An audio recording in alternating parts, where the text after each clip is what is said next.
Welcome back to another episode of Varsity Views Inside the Huddle Edition, brought to you by Keon Sports. I'm Gregory. And I'm Darien Jackson. And this week of our games, kind of hard to find some good games because not a lot were close this week. We saw a lot of 14-point wins, so... Shoot, there's even a 40-point win. Especially the games that we had thought were going to be a lot closer than what they were. They ended up just being a one-sided game. Yeah, Ed's just rolled over Ignatius. Ed's was definitely a preview game. And that's not going to happen now because that lead, 48-6. Yeah, so a lot of games that we had for, previews that we thought were going to be real hyped to see, they didn't turn out the way we wanted them to be. Even if you thought of a team was going to win, we thought at least it was going to be close.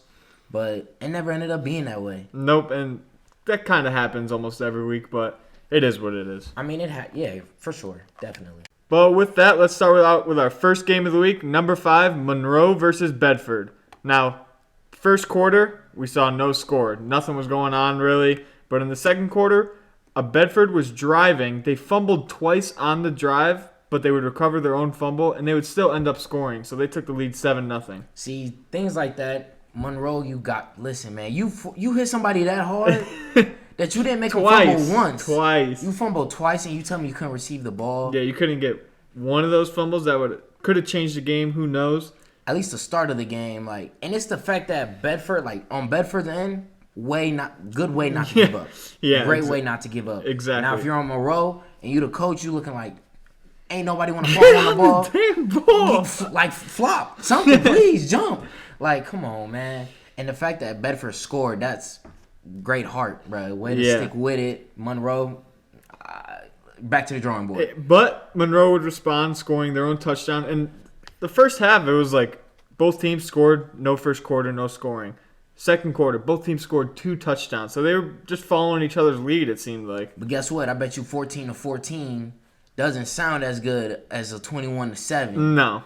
Potentially a 21-7, but come on now. Yeah. But yeah, that would continue in the second half as, again, both teams wouldn't score in the third quarter. They're just doing exactly what the other team does. Like, someone take advantage of this game, but it just wasn't happening. I mean, when you come out of the half into the third, you're really going in with the game plan. Okay, it was a slow start. Yeah. But, however, that we were able to pick it up, and both teams were able to, go back and forth. So you're really trying to just, find a way to manipulate the defense and get some defensive stops. And the only way to do that is, have the game plan coming out of half. And that's what literally happens. Now that we're already going into 8 weeks or 7 weeks in for real. So we understand that we see a lot of games. You see people write a lot about the games that the third quarter, there's really no score in the third. Maybe one touchdown, but for the most part, there's no score because the teams have already adjusted. Yeah. So they're really adjusting to each other, and someone's got to find that loophole, and it typically happens in the fourth. Mm-hmm. So shoot, the no score third quarter, it ain't a shock to me no more. So I've been cool. But yeah, then going into the fourth quarter, Bedford would score a touchdown to take the lead 21-14, and Monroe would get the ball back, but with 2 minutes left, they fumbled the ball. Bedford recovered, and they would punch it in one more time for a touchdown to take the lead 28-14, and that would end the game. I mean, I bet you they wish they had they fumble back.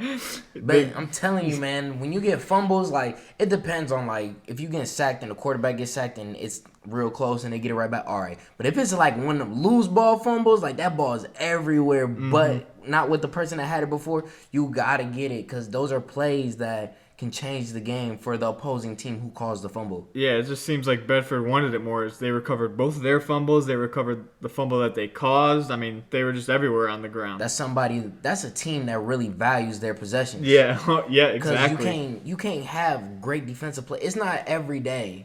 I should say every week, though. Because it's not every week that you can just make people just fumble the ball as many times as they made Bedford do it. Mm-hmm. Not to mention 2 in the first half. Yeah, I would say. Second quarter. Yeah, 2 in the second quarter. So it's you gotta be able to take advantage because those are plays that you're gonna wish you had back towards later in the game. Now, like I said, 21-7 sounded a lot better than 14-14. Now the fact that Bedford was able to score 28 on the board, you could have had a chance to not have them have 28 on the board for the fact of those fumbles. Those fumbles, yeah. Yeah. But with that, the player of the game was Bedford's Thomas Huss, who had a couple of forced fumbles, and he also sacked the quarterback 3 times. So a big defensive game from Thomas Huss. Make sure you guys go tap into KeonSports.com and look for Jenna DeBlasi, as she wrote an amazing article about this game. But coming in at game number 4, we got Olmsted Falls versus Avon. Now, this was literally a one-man show. Like, literally a one-man show. Like, it was a high-scoring game, though. Don't get it twisted. Oh, Like, yeah. it was very entertaining, like, from start to finish. But Ethan Holbrook? Dog. Dog, not even the word. Like, bro had 5 touchdowns in one game. Like, again, that's a player that's like, you don't see that often just from one person. Like, a team scoring 5 touchdowns. All right, Yeah. we get it. That's about what, maybe a 30-point game, Yeah, something 35. like that, 35. Like, cool. This man did it by himself. They was feeding that man the ball, and I would say he took every advantage. Like, no one could stop him from the beginning of the game to the end of the game. Absolutely not. In the first quarter, though, Avon would be down 14-7 to Olmsted Falls. And going into the second quarter, Avon didn't let that happen. Olmsted Falls would score 1 more touchdown, but Avon would put up 3 touchdowns in the second quarter, most of those being from Ethan Holbrook. And they would go into the half 28-14 over Olmsted Falls. I wonder, out of those 4 touchdowns, I wonder how many he had to start that. Yeah. Because I'm like, that man, because like he got the ball rolling early. And now Olmsted Falls, I've seen already, like, before, like, they're a really good team defensively as well. So for them to allow, you know, One player to get just 5 touchdowns, yeah, like, something must have. I gotta see this man. Like, is he a big dude? Like, he must have been bulldozing his way through everybody. But the third quarter, that was different. It's a different third quarter than we've been talking about. There was a lot of scoring in the third quarter. They were going I would back totally and forth, agree. back and forth. Avon would put up 20 points in the third, and Olmsted Falls would score 21 points in the third to cut the lead and trying to make a comeback. It was 48-35 at the end of the third quarter, heading into the fourth. I mean, that's still a high scoring third quarter. Like, just being 3 quarters in, that's still high scoring. But 41 total points in the quarter between both teams. But it was just the fact that Avon really, like, went into a whole nother gear offensively Yeah. for that to happen. Like, Olmsted Falls is, like I said, they're a nice defensive team. Like, I've seen them do some things before, make a lot of stops and a lot of plays. I guess that night just wasn't for them. Nope, absolutely not. And in the fourth quarter, Avon would continue to score. As they got up to 63 points, and Olmsted Falls was only able to score 1 more time to get to 42. And the final score would be Avon 63, Olmsted Falls 42. Kind of a blowout, but we said expect those. This game just had a high scoring and a great player. Do you really want to? It's like, do you want to call that a blowout? Like, you lost by 21, but for a team to put up 42 points and lose in a football game is like, all right, we put up 42 and lost, which means offensively. Again, I've seen them. Yeah, I've seen them. Like, I've seen them do some crazy things. Like, they got some great receivers.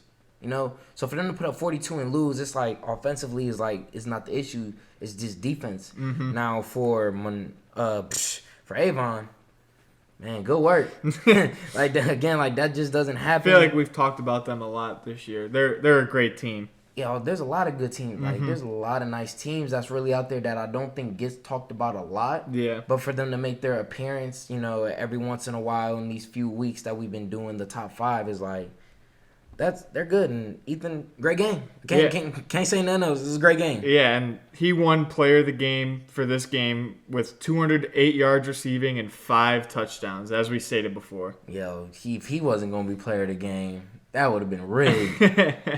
But if you'd like to find more about this article, go to KeonSports.com and look for the author Tyler Baca.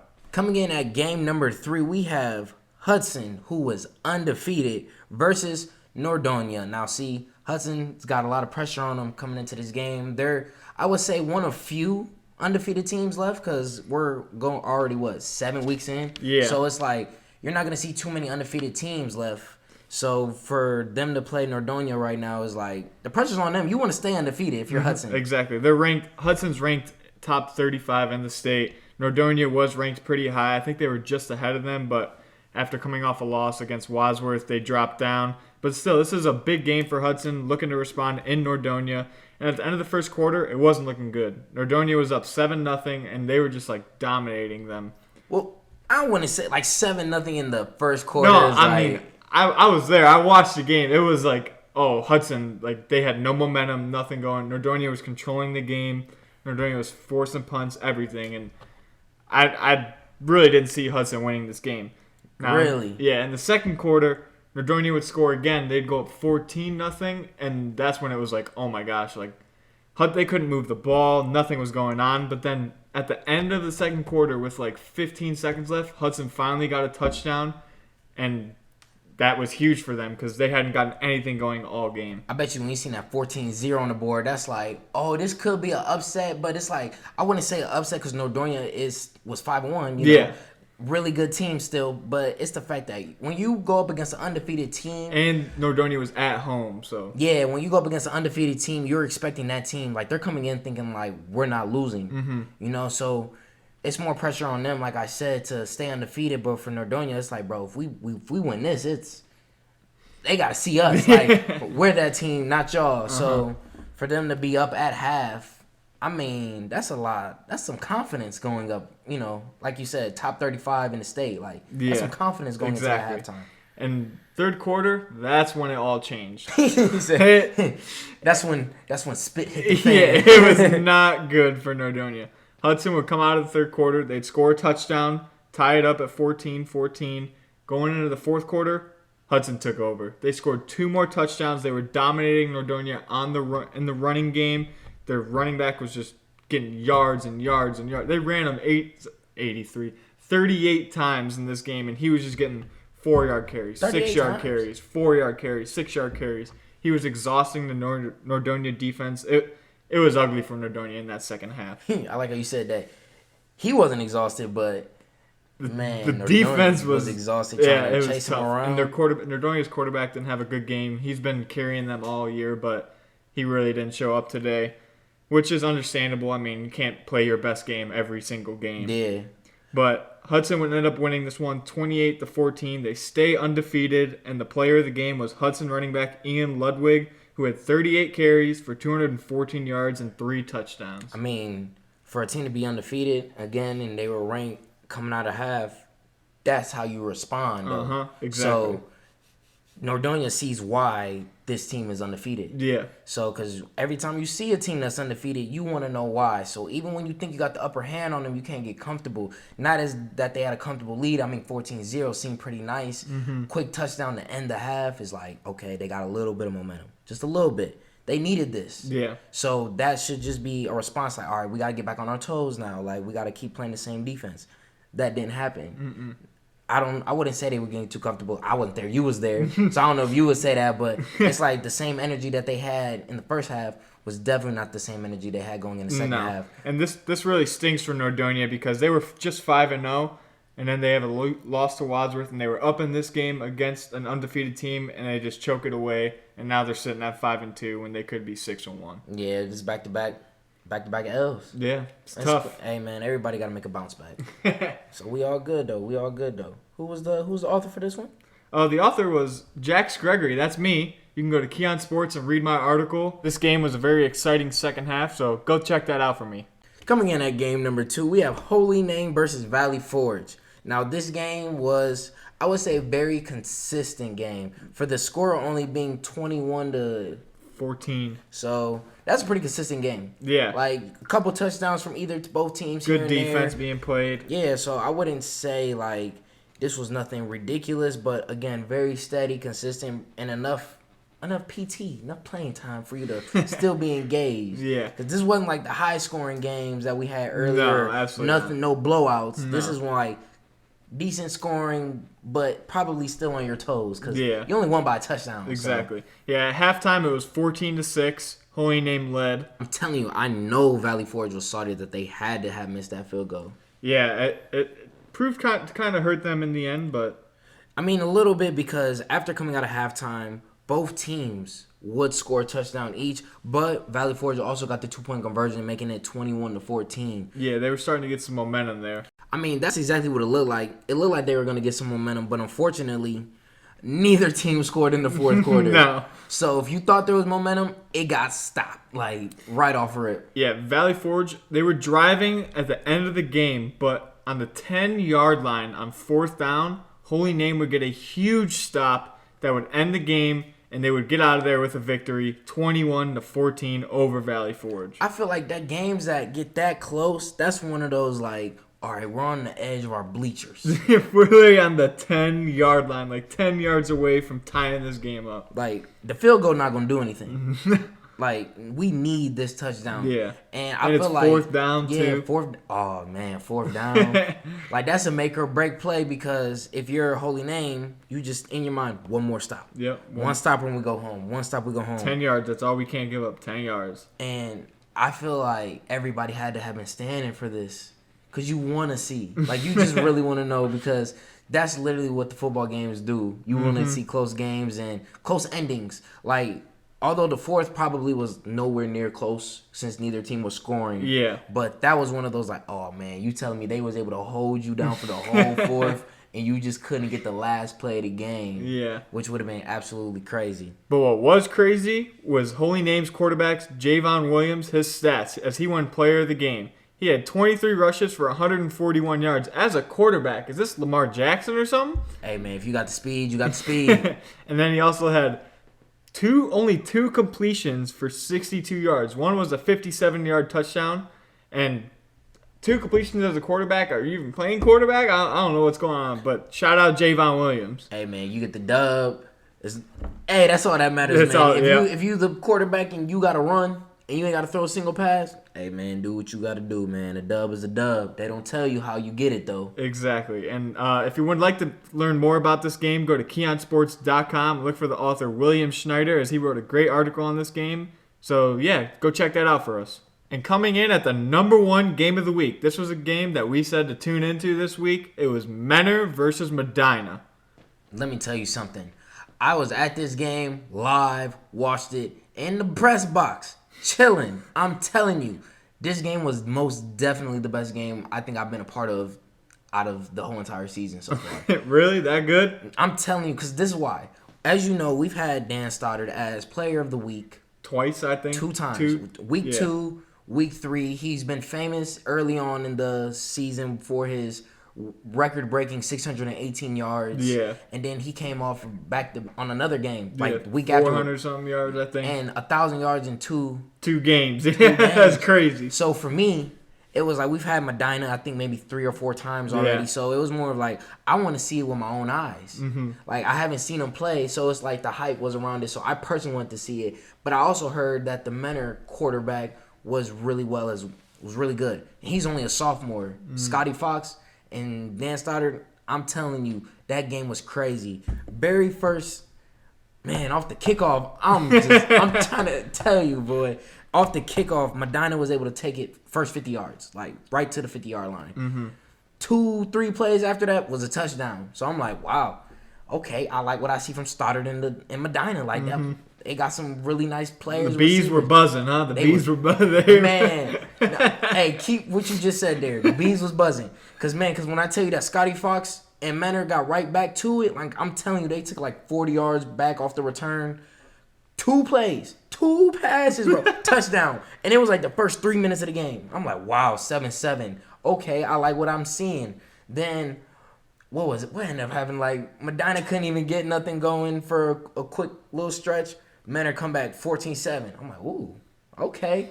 Then Medina, 2 straight touchdowns, 21-14. I'm like, wow. The bees were back to buzzing. Nah, listen, they not buzzing yet. I'm telling you, just keep that in your bag. Cause when I tell you that the back and forth, like that Dan is only a junior and Scotty's only a sophomore. Mm-hmm. And I think for player of the game for us was Jack Wojak, right? So that man got hands. That man got hands. He was snagging anything and everything. If it was in his area, bro was catching it.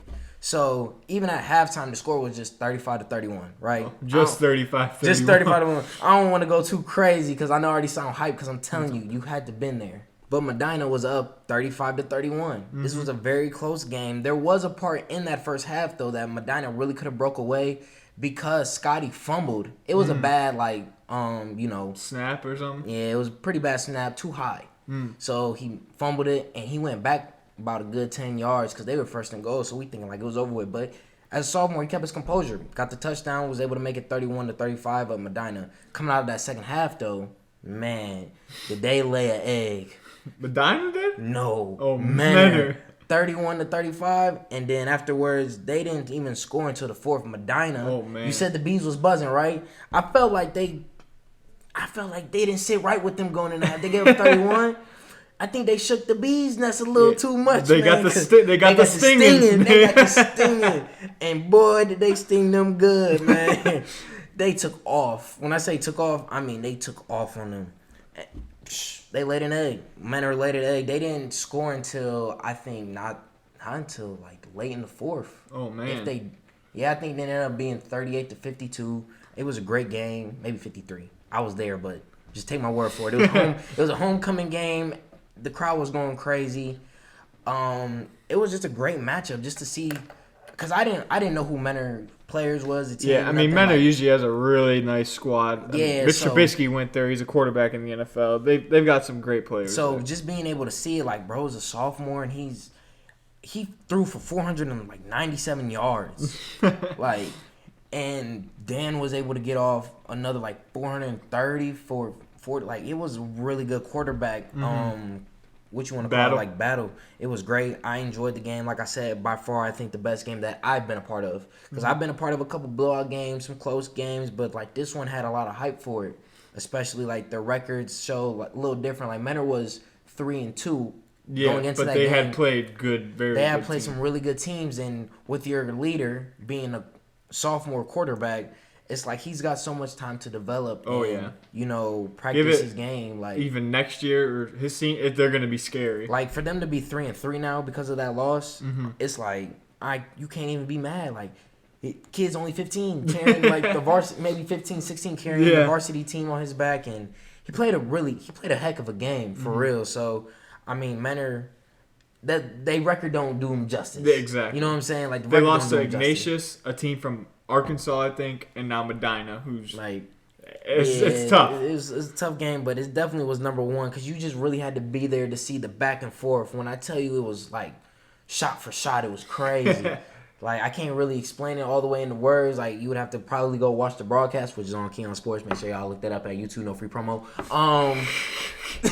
You would really have to watch that game for yourself, though. So I mean, a lot of people was tuned in. People was watching it. Crowd was going crazy. I would say go work the Medina, man. And the player of the game for Medina was Jack Wojak, who had 6 catches for 173 yards and 3 touchdowns. So he was everywhere on the field. Catching balls, scoring touchdowns, getting yards, everything. I mean, if y'all want to tune in, y'all don't even got to read it. Y'all can watch it. Y'all got to go on YouTube. Go look for Keon Sports. You guys will see the game. Watch it if you're interested. I'm telling you, that first half was so hype. It was crazy. I haven't had to see a high-scoring first half like that from two teams going back and forth. So it was a great game. Make sure y'all tap into Keon Sports on YouTube. Go ahead and check it out. And with that, that'll end our top 5 games of the week. And we'll now head into the player of the week. Player of the week this week for week 7 was Avon wide receiver Ethan Holbrook, who had 208 yards receiving and 5 touchdowns. We talked about him earlier. 5 touchdowns will get you in this probably easy for real. Yeah, I mean, 5 touchdowns will get you on here any week unless someone has 6 touchdowns. It's pretty obvious pick, I think. I don't know. High scoring games, you might even get 7. It's all right, guys, for the last segment of the show, y'all know we got the preview for week 8. And we got some really good ones, starting off with Moeller versus Ignatius. Now, Moeller is number 1 in the state. Not only are they number 1, they're undefeated. 7-0 versus Ignatius, who is 4-2. Ignatius got to have a bounce back game. They got waxed. Yeah, they're Say what you want. Still ranked 15th in the state, but this game is going to be huge for them to see how good they really are against this Moeller team. I mean, Moeller being number 1, I mean, if you're playing the number 1 team in the country, in the state, in the conference, number 1 is number 1 for a reason. So it's going to be tough no matter what. Now, you got to understand, you're also a good and ranked team as well. They're going to have just as many problems, dealing with them as you are going to have with. Yeah, you get the point. I get what you're saying. Yeah, you get what I was trying to say. But the second game to look out for is 4-3 Barberton versus 6-1 Aurora. Aurora, they always seem to have a good team. They're always good. And Barberton, they're usually better than this, but I'm still assuming that this game is going to be very close and maybe even a defensive battle because both these offenses, they're decent, but the defenses are great. Hey, man, we might see a low scoring but competitive game. Yeah, hopefully. But number 3, we got St. V's versus Hoban. St. V's 5-1, ranked top 35. Hoban, man, talk about another undefeated team, 7-0, ranked 4. In the state. I mean, that's going to be tough. Yeah, it's going to be a great game. St. V's, they got a lot cut out for them, but shoot, who knows? I mean, they could stick it to them. Hey, good teams are good teams everywhere. So 5-1, 7-0. Listen, man, y'all could be the first team to serve them up their first loss. Exactly. Hoban might be in 2 over their head. Who knows? We'll see. I mean, St. V's. If I'm St. V's, I'm taking that challenge. That's exactly. That's top 5. Oh yeah. That's top 5. You're undefeated. Why can't we be the team to bring them down? So I think it'll be an interesting game. And another game to look out for is 4-3 Maple Heights versus 7-0 Cleveland Heights. I don't think we've had a Cleveland Heights game yet this year. I didn't know they were 7-0, but. How many teams are 7-0? I'm thinking we're going into week 8. I'm thinking like, nah, there's no way there's that many teams that are undefeated left. Like, nope, we already got 3 already on the top 5 for the preview. So I mean, I think this should be an interesting game as well. Like Cleveland area, not too far. So a lot of people might be able to attend this type of game. 7-0. I mean, I know they're not really ranked, but 7-0 is 7-0. They were I looked at it. They were like 50-ish, but I didn't. I mean, hey, undefeated is undefeated. Exactly. Keep doing your thing, man. So, because the number 1 game, go ahead, Jack. We got 7-0 Hudson, who's ranked 31st in the state, taking on North Royalton, who's 4-3. We both see North Royalton play. Yes, they're good, but North Royalton lost kind of bad to Nordonia. Hudson beat Nordonia pretty good. I mean, I just put it in here because Hudson's 7-0. Yeah, I would too, man. Another 7-0 team. What is that, 4 teams? Yeah, and they're in North Royalton, so who knows? Maybe North Royalton can get some extra juice from the home crowd. Man, we might as well. Man, you know what? Forget all that, man. Give me number 1 Moeller versus number 4 Hoban. 2 7-0 teams. Someone got to lose, and someone's about to lose their ranking. Like, that's all I want to see. Because all these teams are the underdogs compared to these 7-0 teams. Well, yeah, duh. So, like, do you think we're going to see an upset? I'd say best chance is North Royalton and Hudson. Really? Yeah, because it's in North Royalton. Hudson coming off a big win against Nordonia where they weren't looking so good in the first half, so maybe North Royalton can give it to them. I can see St. V's maybe giving Hoban a little bit trouble. Yeah, I wouldn't say Moeller, but number 1 is number 1. Like, I mean, if they do that, then that's going. Listen, if Ignatius takes out Moeller, that's easily gonna be number 1. That's gonna be the number 1 game. Unless it's a blowout, then. Yeah, we're not gonna talk about it, but we still might do it just cause. Yeah, we might bring it up if it happens. We'll see. But man, I'm liking to see what these top 5 teams happen. I wonder if any of these teams gonna fall. The undefeated ones. Well, there's only one way to find out. Yep. Stay tuned next week. Exactly. We're gonna talk about week 8, man. For sure. And we 8 weeks in. That's crazy. That's all the time we have for today, though. Thank you for watching Varsity Views Inside the Huddle edition. If you want to find more, go to our Facebook page, Varsity Views, or go to our Instagram page, Varsity_Views. We're going to try to be more active on there. But yeah, go give those a follow. And yeah, this has been Varsity Views Inside the Huddle edition. I'm Jax. And I'm Darien. See you next week. Let's get it.